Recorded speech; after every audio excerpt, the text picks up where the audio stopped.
Bonjour les amis, alors voilà un bref retour d'actualité pour moi. Je suis passée il y a 2 jours devant la chambre disciplinaire de l'Ordre des médecins au national cette fois. Il y a quelques mois j'étais passée en conseil de discipline ou ENO et j'avais été condamnée à 3 mois d'interdiction d'exercer pour manque de confraternité et pour désobéissance, on va dire, aux directives. Vous trouverez dans ma chaîne YouTube plus d'informations à ce sujet. Alors, avant-hier, je suis donc passée devant une chambre mixte, 5 magistrats, 5 médecins, et j'avais la chance d'avoir avec moi Maître Diane Prota, qui s'occupe du collectif Où est mon cycle et des navigants libres, mais également une vingtaine de personnes de mes proches et donc de la famille, des confrères, également des victimes de ces injections expérimentales et des gens, des citoyens qui sont préoccupés de l'évolution de notre société. Je ne peux pas dire que ça se soit vraiment mal passé. Les magistrats et les collègues ont été particulièrement courtois. Il faisait bon à l'intérieur. Les pauvres qui mouraient de froid dehors ont attendu 2 heures. Et globalement, les questions n'étaient pas aussi piégeuses et retorses que au provincial. Maintenant, on voit bien en suivant le fil de la comparution que la conclusion, qui est souvent la conclusion de l'opinion à défendre, est toujours rigide et identiquement la même. Donc, le médecin concluait en disant que ces vaccins sont très utiles, qu'ils ont permis d'éradiquer une pandémie. En n'empêchant pas de porter et de transmettre le virus, ils ont éradiqué une pandémie. Il faudra qu'on m'explique. Que lui, il se fiait aux données de la science, aux données écrites, parce que c'était sa définition de l'evidence-based medicine. C'est faux, l'evidence-based medicine comprend 3 piliers. Les publications scientifiques, et encore faudrait-il qu'elles soient honnêtes, puisqu'il y a à peu près, enfin au moins 50% d'entre elles qui sont frauduleuses. Hein, elles sont biaisées par des intérêts financiers. Et ça, c'est pas moi qui le dis, c'est Richard Horton, le rédacteur en chef du Lancet. Alors donc l'evidence-based medicine, ce sont les publications scientifiques honnêtes et indépendantes, normalement, le retour des médecins de terrain et l'avis des patients. Alors on a vu successivement disparaître de l'EBM, de cette evidence-based medicine, le patient, qui est considéré maintenant comme un petit enfant qui n'a absolument rien à dire. Ensuite, le médecin de terrain, à qui on demande non plus de réfléchir, mais d'obéir à des protocoles, d'obéir à des dictats, de lobbyistes du médicament, hein, c'est vraiment ça.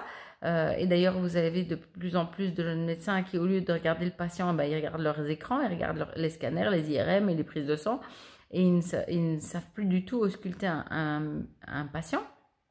Hein, attention, je ne dis pas que mes jeunes collègues sont nuls, je pense qu'ils sont malheureusement peu formés et beaucoup trop formatés. C'est vraiment mon opinion. Et ils sont complètement ignorants également d'autres façons de soigner. Et on dirait qu'il n'y a que la médecine occidentale dans notre monde, mais c'est une médecine ultra chimique. On oublie les vertus des plantes, les vertus du sport, les vertus de la méditation, les vertus des compléments alimentaires, des plantes, je crois que j'ai déjà dit, enfin bon, il y a des tas de médecines qui ne font pas appel à la chimie. On m'a parlé de médecine iranienne, il y a la médecine ayurvédique, il y a la médecine chinoise, il y a des médecines basées davantage sur la symbolique. Tout ça, on ne connaît pas évidemment. Hein. Donc voilà, les jeunes médecins sont formés, formatés, et sont au garde à vous du système. Donc, le médecin concluait en disant que lui aussi, il avait déjà eu mal au bras après un vaccin et finalement, il n'y avait pas de quoi en faire toute une histoire. Et que si les femmes ont des problèmes de règles, c'est simplement un jour de retard de cycle. Donc, j'aimerais quand même signaler à toutes les patientes qui se trouvent dans le collectif Où est mon cycle, qu'elles sont des chochottes parce qu'elles ont fait un collectif des femmes qui sont en âge de travailler, qui ont plein de trucs à faire. Elles s'amusent à faire un collectif parce qu'elles ont un jour de retard de règles. Faudra aussi m'expliquer ça quand même. Donc voilà. Chacun qu'en pense sur ses positions, parce que évidemment moi j'ai passé des naïotas. Et quand il a dit que les femmes enceintes sont une catégorie toute particulière et qu'elles sont dans un groupe à risque et que donc il faut les injecter, j'ai dit que justement c'était l'inverse et qu'il fallait 30 ans de recul pour injecter quelque chose dans une femme enceinte. Alors pour toutes celles qui me posent des questions sur les huiles essentielles, moi je dis, on n'a pas hésité à vous envoyer dans le corps 3 doses d'un produit dont on ne sait rien et vous l'avez accepté, alors ne faites pas tant d'histoires pour 2 gouttes d'huile essentielle sur votre oreiller. Hein. Voilà. Ça, c'était un petit aparté parce qu'on me pose souvent la question et les gens ne se responsabilisent pas assez. Ils minimisent complètement le risque d'un produit qu'on met de force dans leur corps par une aiguille, mais ils font toute une histoire pour des produits à base de plantes qui certes peuvent avoir des effets néfastes, mais qui sont quand même vachement moins toxiques globalement que ce que nous avons depuis 2021 vu apparaître sur le marché, n'est-ce pas?